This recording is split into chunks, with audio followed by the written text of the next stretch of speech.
François Crépeau, merci de nous accorder cette entrevue. Un plaisir. La dernière fois qu'on s'était parlé, il y avait des centaines de migrants qui mouraient en mer en essayant d'atteindre les côtes de l'Europe. Aujourd'hui, c'est la route des Balkans qui retient l'attention. On a l'impression que ça s'accélère, cette crise, cet afflux de migrants. Je pense que les politiciens européens et les populations européennes n'ont pas encore pris la mesure du phénomène. Ces migrants viennent, ces migrants vont venir, quel que soit ce qu'en pensent les Européens. Donc, si les gens viennent, si c'est un constat de fait, eh bien, il faut que les Européens se disent, alors, soit nous laissons faire ce qui est en train de se passer, c'est-à-dire que les passeurs contrôlent tout, et nous, on n'a aucune idée qui vient et pourquoi, et on se retrouve avec des gens dont on ne sait pas comment les organiser. Soit les Européens prennent le contrôle du mouvement.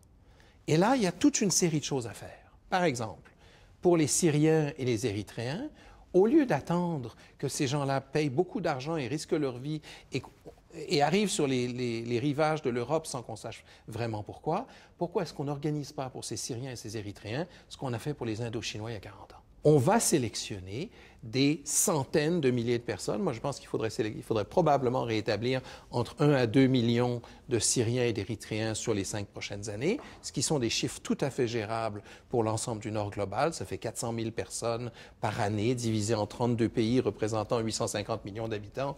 C'est parfaitement gérable. Pour le Canada, ça signifierait à peu près 18 000 personnes par année.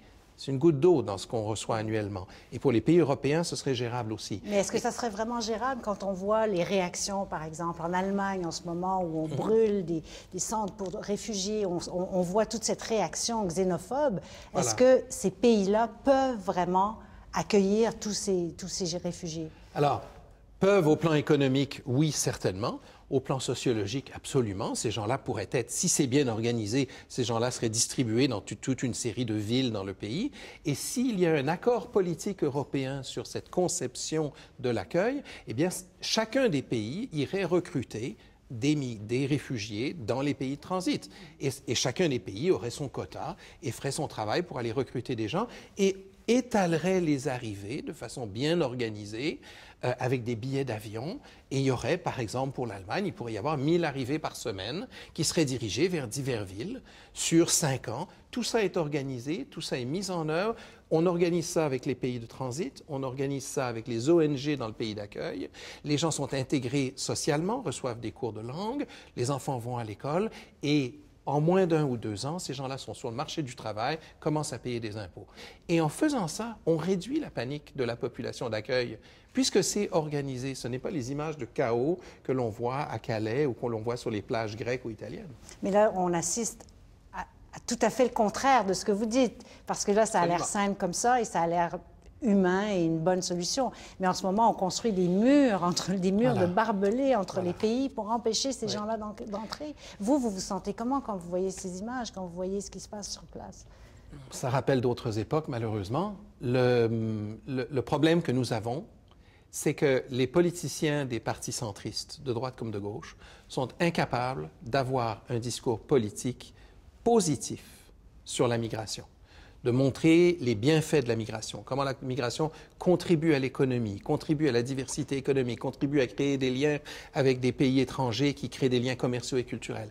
Les formations politiques du centre sont incapables de le faire parce que le discours politique sur la migration est dominé par les partis d'extrême droite, les Marine Le Pen, les Nigel Farage de ce monde, dont c'est le seul atout électoral. Et il faut se rendre compte que le problème est un problème électoral. Les migrants ne votent pas. Ils n'ont aucune voix politique sur la scène électorale. Si vous ne votez pas, vos droits sont en danger. Les femmes ont connu ça avant d'avoir le droit de vote. On peut penser que des pays comme l'Australie, les États-Unis, le Canada ont une plus grande capacité d'accueil. Là, les États-Unis viennent de dire on va prendre 5 à 8 000 réfugiés syriens. Le Canada avait promis d'en prendre 13 000. Il y en a à peine 1 millier qui sont arrivés ici. Ouais. Est-ce qu'on doit faire plus? Est-ce que le Canada peut faire plus? un pays comme le Canada pourrait avoir un rôle de leadership.